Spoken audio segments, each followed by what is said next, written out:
Hey y'all, okay, let's try to do vlog 2 for the third attempt. I don't know why I'm making these videos. They are kind of long, so maybe I'll try to make them shorter. And I'm pressing like the little check upload and it disappears. And my phone was getting really hot, so I closed all my browsers, whatever. So we'll see.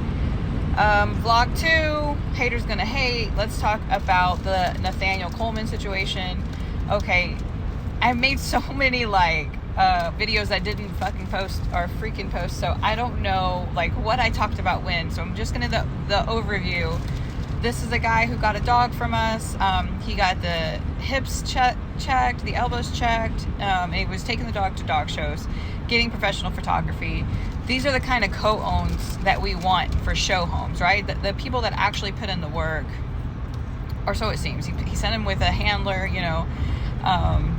These are all the things that make you believe that this person is doing well. And I believed he was and did at that point.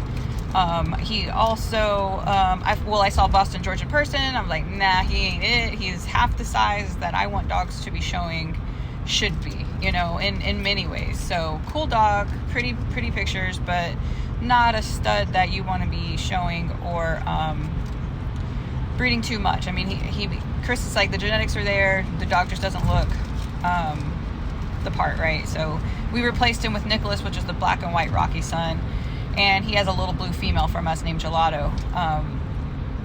Anyway, so he got some dogs from us early on in his old English Bulldog career, and since then he took on dogs, very powerful and big dogs, and he is not a big guy. So for one, he doesn't have like the confidence and experience and the physical, you know, strength, I guess, to assert yourself over these dogs. And dogs do not like weak people to lead them, you know. So, or spazzed people, you know. People are telling me that he was on some substances, so that's not cool with the dogs. And we have seen dogs, especially with the more American Bulldog trait, go after breeders who are unstable. And so, you know, this is a serious issue for people that don't know what they're doing, and they get in over their heads, and it happens. And Nathaniel was living with his grandmother, so this is just a situation that was actually taken care of before things got as bad as they could be. You know, there were two dead dogs there. They were not my dogs. That had nothing to do with me. One of them was died of sepsis from a ruptured uterus, and that means she went into labor. She couldn't have her puppies herself, so at that point, and probably before that, she needed medical care and never got it. So that is medical negligence. And you know, and then he had another, like a dog fight, I guess, and one of the other dogs was dead, and supposedly that dog was dead for like over a week stayed in the house. Just really like foul behavior. I don't condone that shit. I don't even know the guy like that. You know, he would call me a lot. He would message me a lot, and it was just too much. You know, I have a family. I'm a grown-ass woman. I have grandkids. I have kids I need to talk to. Not this guy that's spazzing out all the time. And I would say, hey, you need a journal, write your feelings down, flush them, get better help, counseling app, you know, all the things. Stop talking to the trash and the breed. Like his favorite thing to do was to find all the trifling people and either befriend them or fight them. And I'm like, this is not what we're going to do. Like, why are you friends with these people? I guess I know why.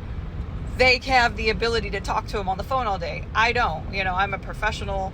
I have a business. I have a family, like I said. I don't have time to entertain someone's craziness. I don't have an ulterior agenda. These people are trying to find out stuff about us because he has dogs from us, or get him to get rid of our dogs so he could get their dogs, or who the fuck knows. Like, it's just trifling and weird.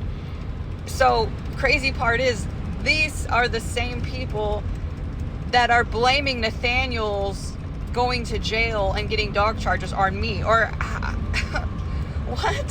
what the fuck? Like, literally people that are outside of the breed are messaging me like, hey, I see that this guy had some dogs from you. I hope you get your dogs back. I hope they're fine. Please let the other breeders know the situation.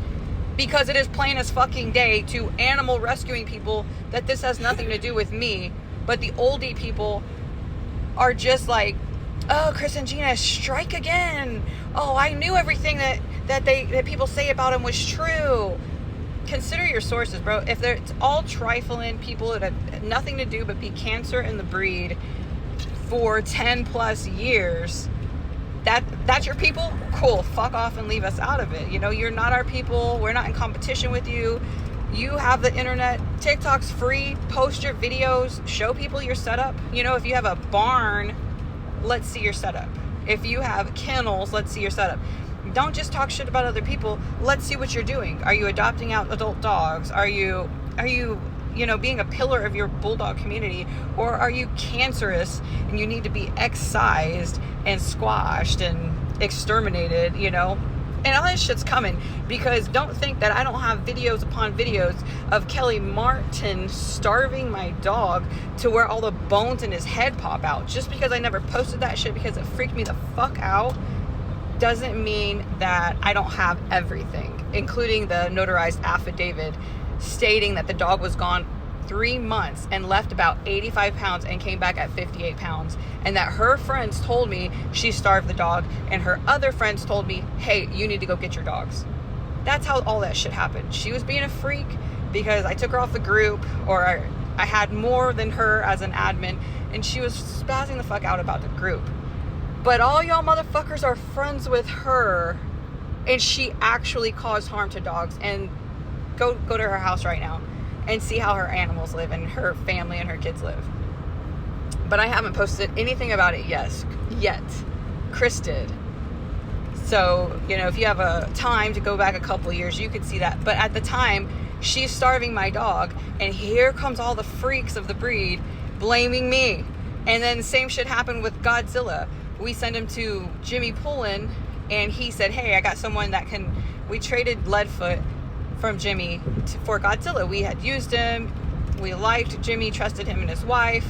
And he said, hey, I got someone that wants to adopt him, forever home, yada, yada, yada. Trusted him. We're like, all right, cool, great. We want all of our dogs to be adopted out to forever homes. Hold on, let me see if I can upload this.